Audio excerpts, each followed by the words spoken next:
We saw in the lesson on electromagnetic waves that if an alternating current is passed into a conductor, an electromagnetic wave is produced.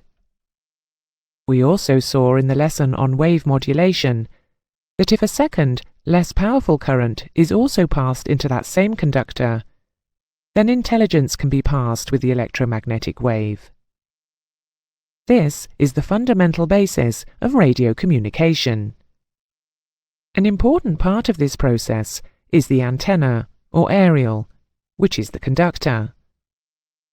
One antenna is needed for transmitting the message, and one is needed for receiving the message. Before reaching the transmitting antenna, the message, perhaps a voice, is converted into an electrical message. This modulating signal is mixed with the carrier wave and then transmitted by the antenna. After reaching the receiving aerial, the signal has to be amplified, because only a fraction of the original current will be received, the remainder being lost in the ether. The amplified signal is then demodulated, in our example to speech, which is conveyed through a speaker. The size, the shape, and the material of the antenna are all important. The metal used must be a good conductor, such as copper or aluminium, and must not impede the flow of the electric current too much. Similarly, any cable used has to have similar impedance to the antenna, otherwise a resistance will be created where they meet and current will be lost. The size is particularly important. Ideally, it should be half the size of the wavelength of the radio wave. However, a quarter of the wavelength is nearly as good and has the advantage of being smaller. As a result, medium wave, long wave, and very long wave transmitters have huge aerial complexes, whereas VHF and other short wavelength antenna can be very small, such as in your mobile phone.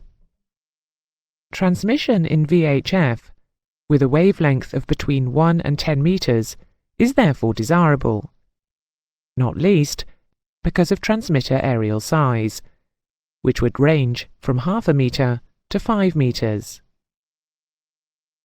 Here is a typical VHF aviation transmitter aerial, called a half-wave dipole or Hertz antenna. The formula for calculating the length in feet of a quarter dipole antenna is 95% of a quarter of the wavelength. So, if the frequency is 125 MHz, which is a typical VHF communications frequency, what is the ideal aerial length? Don't click to continue until you've got an answer.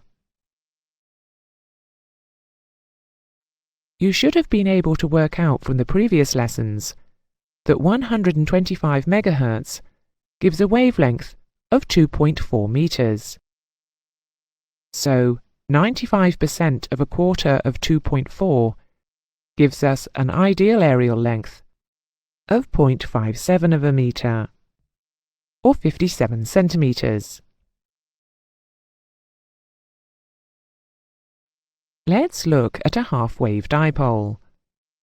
It is divided into two equal lengths, with each half connected at the center to a feeder cable, which carries the alternating current.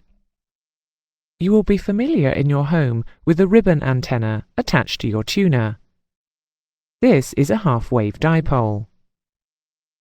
The emission from a half-wave dipole antenna is greatest at right angles to the center of the antenna and at zero at the ends of the antenna. The pattern or polar diagram of the emission is called toroidal. It looks like a fat donut with the antenna in the center. Some half-wave dipoles, known as folded dipoles, have a second conductor joined to the ends. These are used to achieve a broader band of frequency emission, such as the aviation band from 118 to 136 MHz, rather than targeting a specific wavelength.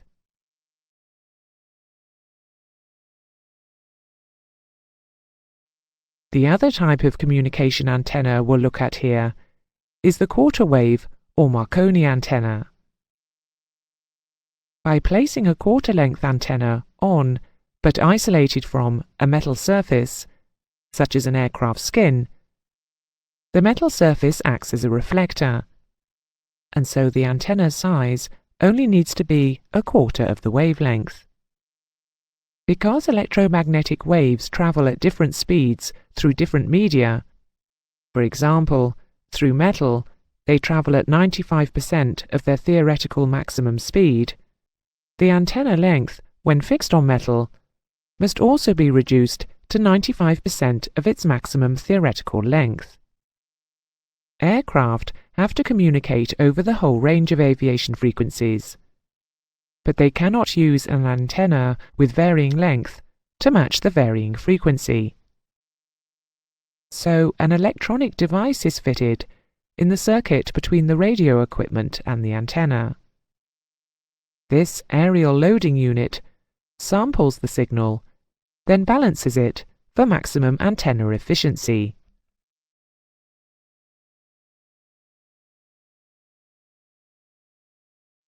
Radio waves would normally travel in all directions from an antenna, but this would be wasteful for many systems, such as radar and instrument landing systems, which need to be direction-specific.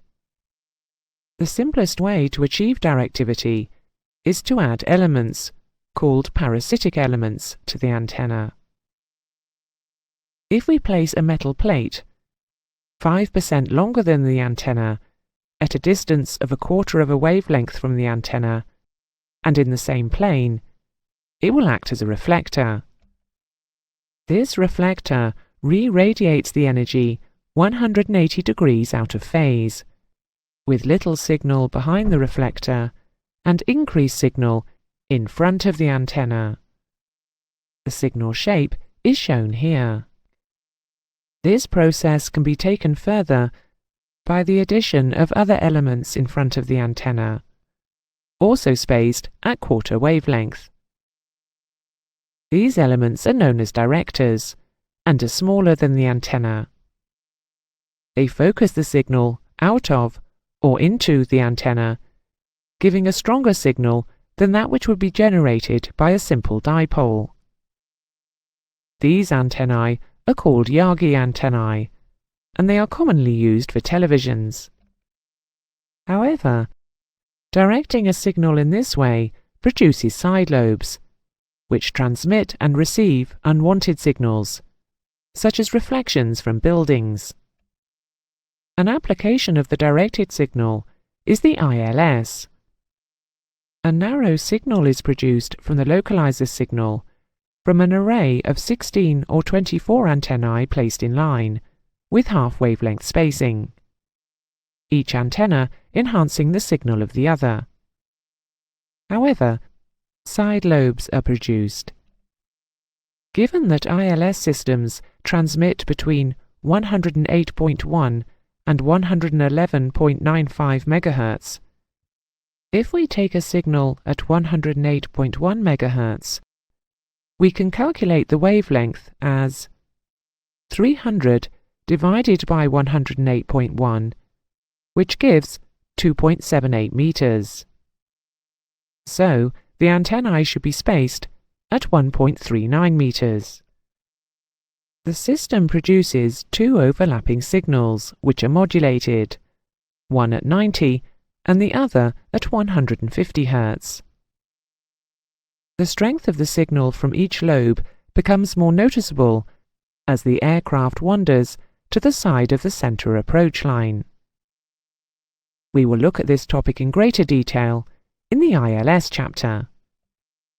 Finally, in the context of directivity, let us consider the loop antenna. If a loop is aligned with a signal which is exactly at right angles, then the signal will strike both sides of the loop at the same time, and there will be no measurable electrical difference. If the signal is not at right angles, then the signal will strike one side of the antenna before the other. That is, the signal will strike the antenna at different phases, and the electrical difference can be measured, showing that the signal has come from the left or the right. Radar beams are directional, and they are narrow. Many ground radars produce an all-round picture, but this is because the beam is rotated. Radar beams operate at ultra-high frequencies, 300 to 3000 MHz, or super-high frequencies, 3 to 30 GHz. Because of the power required for these systems, waveguides are used rather than cables to carry the energy to and from the antenna. These are tubes or boxes, half wavelength in width, along which the energy zigzags. The waveguides may contain air which may be pressurized, or they may contain a vacuum. The most common type of radar antenna is the parabolic dish or parabolic cylinder. The shape of the dish is carefully constructed so that any point on it is equidistant from a point away from the dish, called the focal point.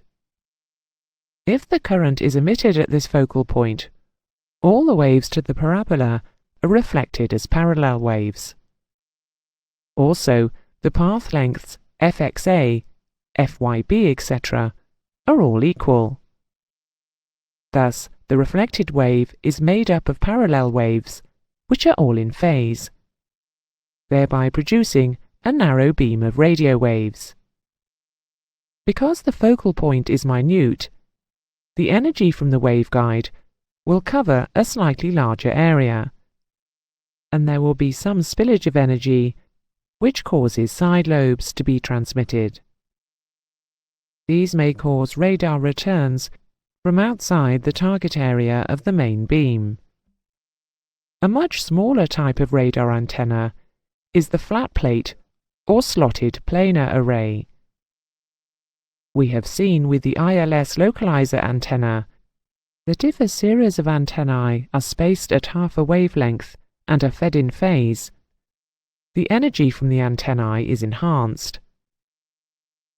This is the principle of the slotted array antenna, and the energy is emitted from the multiple slots in the plate.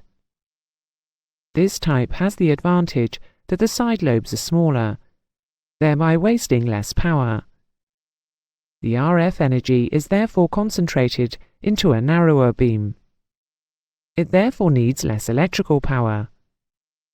This makes it a popular choice for airborne weather radars. Let's summarize this lesson. The size, the shape, and the material of the antenna are all important. Antennae should be 95% of half or a quarter the length of the wavelength being transmitted or received. Half-wave dipoles are divided into two equal lengths, with each half connected at the center to a feeder cable, which carries the alternating current. Some half-wave dipoles, known as folded dipoles, have a second conductor joined to the ends. By placing a Marconi-type antenna on, but isolated from, a metal surface, such as an aircraft skin, the metal surface acts as a reflector, and so the antenna size only needs to be a quarter of the wavelength. An aerial loading unit balances the dipole for maximum antenna efficiency. Directionality is achieved in the dipole by adding reflectors and directors. But it can also be achieved by receiving signals in two vertical elements, which will only be in phase when the loop is at right angles to the signal direction. The most common type of radar antenna is the parabolic dish or parabolic cylinder. These suffer from side lobes. A much smaller type of radar antenna is the flat plate or slotted planar array. The side lobes are smaller and need less electrical power. This makes it a popular choice for airborne weather radars. This concludes the lesson on antennae. The next one looks at the Doppler principle.